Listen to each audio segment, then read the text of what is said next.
Next आपके पास आ जाती है एग्जाम्पल 8.1। एग्जाम्पल 8.1 में आपसे कहा है a fair coin is tossed 5 time. एक कॉइन है जिसे 5 टाइम टॉस किया है। Find the probability of obtaining various number of heads. आपने वेरियस नंबर ऑफ हेड्स की प्रोबेबिलिटी बतानी है कि कितने हेड आपके पास टोटल अक्कर हो सकते हैं, हर एक हेड के रिस्पेक्ट से बतानी है। ठीक है, वेरियस का मतलब होता है डिफरेंट। अब ये जो 4 स्टेप्स है ये लिखने की ज़रूरत नहीं है। बेसिकली आप लोगों को जस्ट पता होना चाहिए आपके पास फॉर्मूला क्या होता है, क्या वैल्यू ऑब्टेन होगी। अब देखिए कॉइन कितने टाइम टॉस हो रहा है, 5 टाइम टॉस हो रहा है। इसका मतलब यहाँ से जो n की वैल्यू आपके पास आनी है वो 5 आनी है। सेकेंडली आपके पास कॉइन टॉस हो रहा है तो यहाँ पे जो सक्सेस है वो बेसिकली हेड का रोल प्ले कर रही है।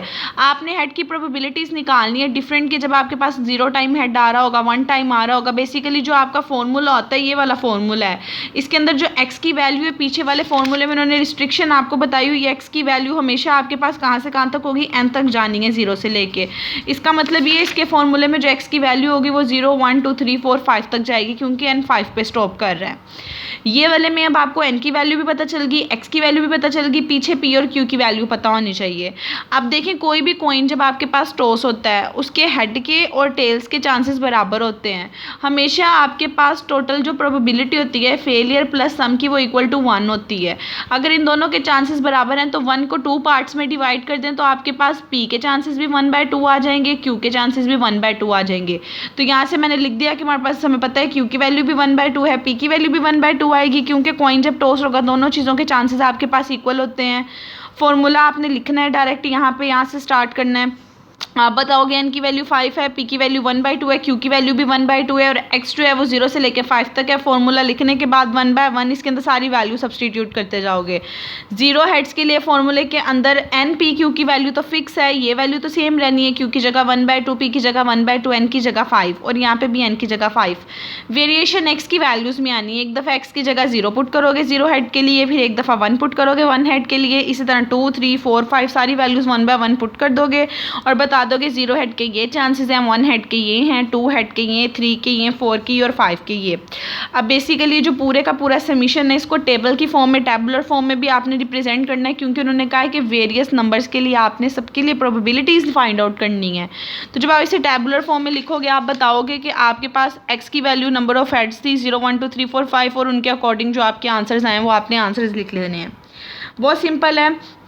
इसी तरह ये वाला जो फॉर्मूला है अगर आप इसे बायनोमियल की फॉर्म में कन्वर्ट करना चाहो तो ये वाला फॉर्मूला बेसिकली मैंने आपको बताया था ये आपके पास q प्लस पी की पावर n के भी इक्वल होता है। यानी कि ये वाला फॉर्मूला अगर यहाँ से मैं वैल्यू पुट करूँ q की जगह 1/2 है, p की जगह 1/2 है, n की वैल्यू 5 है, तो ये बेसिकली 1/2 प्लस 1/2 की पावर 5 है। यानी इसका बायनोमियल ओपन किया है तो आपके पास ये वाले सारे का सारा काम आया है। आप क्वेश्चंस को सॉल्व करने के लिए ये वाला फॉर्मूला भी यूज़ कर सकते हो या उसके अलावा इस वाले फॉर्मूले को भी डायरेक्ट ओपन कर सकते हो, ये आप पे डिपेंड करता है। सेकेंडली 8.2 एग्जाम्पल है। 8.2 के अंदर आपको कहा है कि एक इवेंट है जिसकी प्रोबेबिलिटी 3/8 है। आपने कंप्लीट बायनोमियल डिस्ट्रीब्यूशन निकालनी है n इक्वल्स टू 5 ट्रायल्स के लिए। सक्सेस होता है p, सक्सेस की वैल्यू दी है, n की वैल्यू दी है, p की वैल्यू दी है, ऑटोमेटिकली q की वैल्यू आप लोग निकाल लोगे। q की वैल्यू आपके पास 1 माइनस p होती है तो q की वैल्यू ये आ जाएगी और n को देख के आप बता सकते हो कि x आपका 0 से शुरू होकर कहाँ तक जाना है, आपका 5 तक जाना है। ठीक है, आपने ये सारी वैल्यूज़ लिख लेनी। फॉर्मूला बेसिकली अगर आप लिखो आपको p की वैल्यू भी पता है, q की वैल्यू भी पता है, n की वैल्यू भी पता है। x की जो वैल्यूज़ हैं वो बेसिकली 0 से 5 तक जानी है। इसके अंदर भी सिर्फ p q डिफरेंट है, पिछले क्वेश्चन वाला काम है। एक दफ़ा 0 पुट करोगे, 1 पुट करोगे, 2 3 4 5 सारी पुट करोगे और एट दी एंड इनको सम अप कर दोगे। सम अप क्यों किया? क्योंकि कंप्लीट बायनोमियल डिस्ट्रीब्यूशन निकालनी है। पीछे वाले क्वेश्चन में वेरियस की कहा था, वेरियस का मतलब होता है सेपरेट सेपरेट हर एक की निकालनी थी, यहाँ कंप्लीट निकालनी थी। सबकी सम अप कर दोगे, जो आंसर आएगा एट द एंड बता दोगे ये आपका आंसर है। टोटल आंसर आपने बता देना है। उसके अलावा आपने जो भी कोई काम करना है उसको टैबुलर फॉर्म में तो मस्ट प्रेजेंट करना है। तो आप इसे टैबुलर फॉर्म में भी मस्ट प्रेजेंट करके बताओगे 0 पे क्या है, 1 पे क्या है, 2 पे क्या है, 3 4 और 5 पे आपके पास क्या आ रही है। उसके अलावा अगर ऐसी सिचुएशन आ जाए कि पार्ट वाइज बताया हो, जैसे n की वैल्यू भी पता है, p की वैल्यू भी पता है, p की वैल्यू पता है तो ऑटोमेटिकली q की वैल्यू निकल आनी है 1 माइनस p करके। आपको कहा जाए x इक्वल्स टू 1 के लिए बताएं, 3/2 के लिए बताएं, 3 6 और इसके लिए बताएं।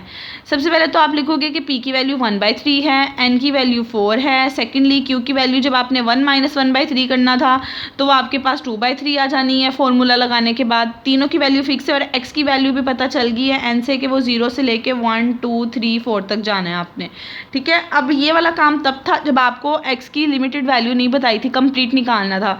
अब यहाँ पे जस्ट इन तीनों वैल्यूज़ को यूज़ करके टोटल फॉर्मूला लिखोगे, n की जगह n की वैल्यू लिखोगे, p की जगह p की, q की जगह q की, लेकिन x वो पुट करना है जिसकी प्रोबेबिलिटी कही हुई है। एक दफ़ा x की जगह 1 पुट करोगे इस पार्ट के लिए, इस पार्ट के लिए 3 पुट करोगे, इस पार्ट के लिए 6 पुट करोगे। लेस देन इक्वल्स टू 2 का मतलब ये है कि आपने लेस देन इक्वल्स टू 2 यानी 2 से पीछे वाली भी सारी वैल्यूज़ निकालनी है, 2 पे भी, 1 पे भी, 0 पे भी, इन तीनों की निकाल के तीनों को ऐड कर लेना है। और जहाँ 3/2 आएगा उसकी प्रोबेबिलिटी कैलकुलेट करने की जरूरत नहीं, उसका आंसर आप बताओगे डायरेक्ट 0 आएगा, क्योंकि ये डिस्क्रीट का चैप्टर है। डिस्क्रीट के अंदर पॉइंट्स नहीं आते, ये नंबर्स आते हैं, तो 1 2 3 4 होता है, 3/2 नहीं होता। डेट्स वाई जो 3/2 वाला पार्ट है उसका आंसर 0 होगा। बाकी जो जो नंबर कहा है उस पर वैल्यू पुट करोगे तो आपका आंसर आ जाएगा। इसी तरह आपकी एग्जाम्पल 8.4 है, ये आपने खुद करनी है। इसके अंदर भी आपको उन्होंने विनिंग की बताई हुई यानी सक्सेस की पी की वैल्यू बताई हुई है, 2/3 है। अगर आपको इसकी वैल्यू बताई हुई है तो क्यू की वैल्यू निकालना बहुत आसान है, 1 - p करोगे क्यू की वैल्यू आ जाएगी। एन की वैल्यू 8 बताई हुई है। फर्स्ट पार्ट में कहा एक्जैक्टली x = 4 के लिए बताएं, सेकंड पार्ट में कहा x का ग्रेटर देन इक्वल टू 4 के लिए बताएं। इसी तरह थर्ड और फोर्थ कहा हुआ है। आपने फॉर्मूला लिख लेना है x की जहाँ से जहाँ तक वेरिएशन है, देखें जिस तरह n 8 तक जा रहा है, इसका मतलब ये है जो आपका x है बेसिकली उसके अंदर ये वाले नंबर आने हैं जो 0 से लेके 8 तक जाने हैं। अगर आपसे एग्जैक्टली 4 का कहा होगा, फॉर्मूले के अंदर x की जगह 4 पुट करोगे, इस वाले में p q n की वैल्यू मैंने पुट की है, उसका आंसर निकाल लोगे। ग्रेटर देन इक्वल टू 4 के लिए क्या है, बजाय इसके कि आप 4 5 6 7 8 सारी कैलकुलेट करो, अगर आप टोटल में से ऑपोजिट निकाल दो तब भी आपके पास आंसर आ सकता है। एक चीज़ ये होती है ग्रेटर देन इक्वल टू 4 है तो 4 की निकालो, 5 की निकालो, 6 की निकालो, 7 8 की निकालो, ऐड कर लो। लेकिन अगर वो लेंथी चीज़ हो जाए तो इसका ऑपोजिट काम ये होता है कि आप 1 में से ऑपोजिट चीज़ निकाल दो तो आपके पास रिमेनिंग आंसर आ जाता है। ग्रेटर देन इक्वल टू निकालने से बेहतर था हम उसमें से लेस देन 4 वाली 1 में से टोटल में से निकाल दें तो रिमेनिंग का आंसर आ जाना था। इसी तरह बाकी जो वैल्यूज़ की हैं आपने कैलकुलेट कर लेनी है, आपका आंसर आ जाएगा। अगर फिर भी किसी स्टेप में प्रॉब्लम हो तो मुझसे पूछ लेना है। नेक्स्ट क्वेश्चन 8.5 है, इसमें भी एन की वैल्यू बताई हुई है, 75% सक्सेस की वैल्यू है, परसेंट है उसे पॉइंट की फॉर्म में लिखोगे तो वो 3/4 बन जाएगा। एन की वैल्यू भी पता है, पी की वैल्यू भी पता है, क्यू की वैल्यू निकाल लेनी है। तीनों पार्ट्स की निकालने के बाद ए पार्ट में क्या है, लेस देन 4 के लिए बताना है, यानी लेस देन 4 है, एन की वैल्यू 6 तक है, 4 से लेस होगा 3 2 1 0, उसके लिए प्रोबेबिलिटी निकालनी है। एग्जैक्टली 4 का मतलब x = 4 के लिए निकालनी है। एटलीस्ट 5 का मतलब ये होता है कि greater than equal to 5, N की वैल्यू 6 तक जाती है, इसका मतलब 5 और 6 के लिए प्रोबेबिलिटी निकाल के उसे ऐड कर देना है।